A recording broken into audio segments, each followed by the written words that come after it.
Hi, this is Ben from Pulsar 2121 Games.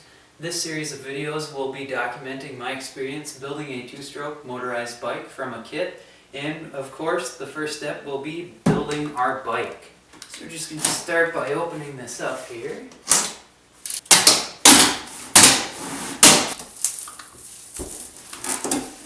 Alright, and there is our bikey goodness.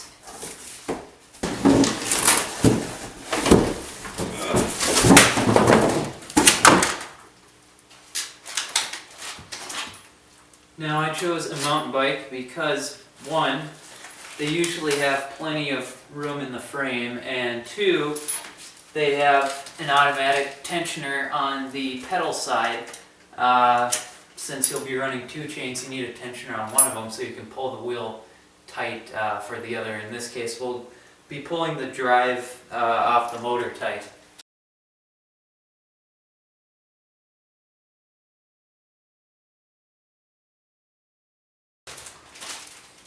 Owner's manual and warranty information. Well, we won't be needing that. Now I'm debating upgrading to disc brakes. At the moment it has cantilever brakes, so we'll see what happens by the end of this project. It's going to be a lot of videos. Basically each little upgrade on the motor or extra part installation, and that'll have its own video. Ooh, those bearings are tight. Probably going to need some grease on those.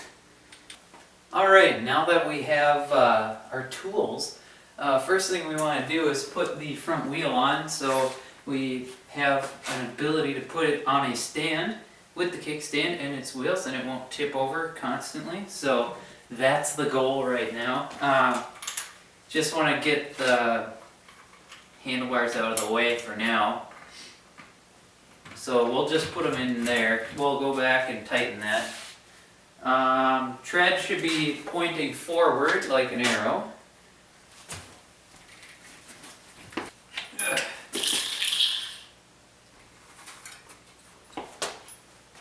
And then just tighten up at opposite sides and then lock the wheel with your knees so it doesn't wiggle around. There we go. And that doesn't have to be super duper tight or anything. Now that's on, ta-da, we have a kickstand. Okay, now that we got our brake put back together and our tires aired up, we're going to fix this fork bearing, whatever. Anyway, there's two bearings, one right here, one right here. We're going to take those out and grease them up. So we'll just loosen this top bolt, or top nut here. Okay, so here is that ring that I was talking about. We need to line the little tab up with the channel. Okay, it's in the channel now. You gotta pull the washer out all the way. Okay.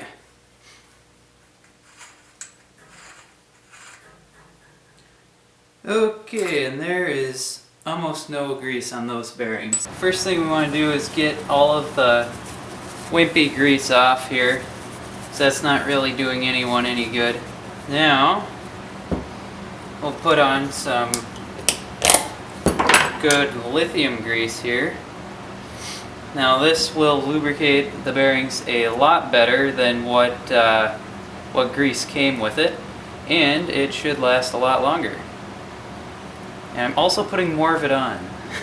That is important. Okay, you just want to work it in here. If you have a old toothbrush or an artist brush, those will both work to get it all in. Okay, that should be good. Now we're just going to repeat the same process for the bottom bracket. All you have to do is pull the bike up from the fork a little bit. You don't have to take the fork all the way out. That can make life a little bit more difficult. So we're just going to do it halfway here. Get all the grease off of the bearing seats there. Okay, that should be pretty good. And then we'll just put in a little bit more of the good grease, and lots more of it than they put on. Alright, then you want to get it on the seat as well.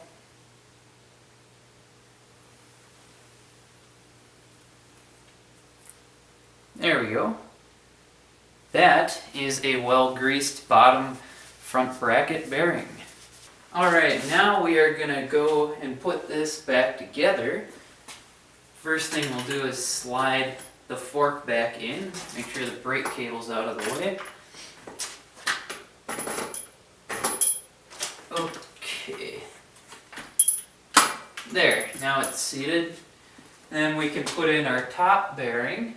Make sure the balls on the bearing race are pointing downwards.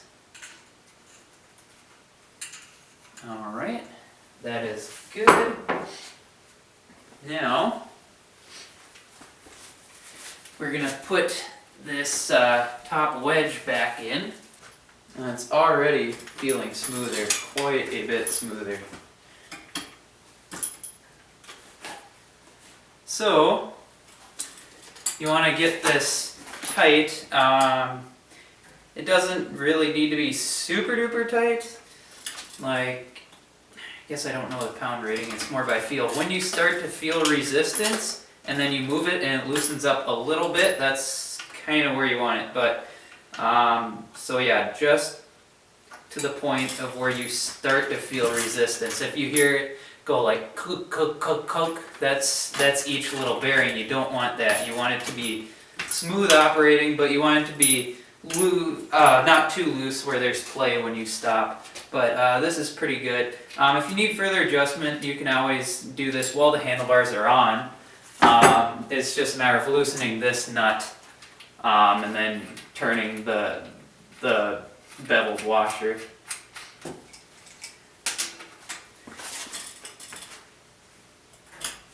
Now we're going to go ahead and put in the handlebars and actually tighten them this time. So this is pretty easy. Basically, you just want to line up the bike, make sure the handlebars are perpendicular to the wheel, and then just tighten away with your Allen socket or Allen wrench if you don't have a socket. And we're just going to tighten this up. Try not to bend your wheel with your legs. And I'm putting pressure here on the handlebars too. This is just to keep it relatively straight. And so I also have my thumb on the ratchet like this, so I'm not, cranking it like crazy. I'm just kind of torque specking it there without a torque wrench. And that feels pretty good actually. That is a lot better than it was. Okay, now we're going to put the seat on here. So this is probably the easiest part. Basically, it used to be a bolt, and now you don't even have to tighten a bolt. You want to check the size. Holy crap, I bought a bike that's too big for me. Yeah, so I am going to be riding on the lowest setting here. Actually, you know what? I don't really need that reflector. All the safety people on the internet are going to be freaking out at me. I'll put one on in a better spot. But I'm going to be able to get better clearance here without that reflector in the way, because I value my testicles. Okay, so that's, I guess I'm not going to say pretty good, but it's acceptable. You want to line it up parallel to the bar. Okay, on this one I guess it has to go forward. You just kind of want to tighten this in a way where it won't get snagged on anything.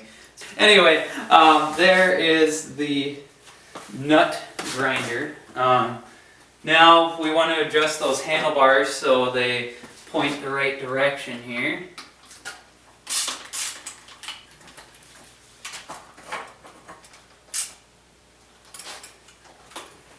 Alright, and then I'll just adjust my front reflector, which doesn't really matter because eventually I'm going to put on a motorcycle LED headlight. I'm actually going to run 12 volts on this bike. So, but now it is actually sized up correctly and set up. Now I just got to put on the pedals. Alright, and there you have it. through the magic of dying camera batteries, our pedals are installed and it works. Woo! This is an ongoing build. This is episode 1 of probably somewhere between 10 or 15 episodes, so make sure to subscribe to make sure you're updated on the build and know what's going on, because motorized bikes are way cooler than a pedal bike that I just built. Here's what's in store for next time.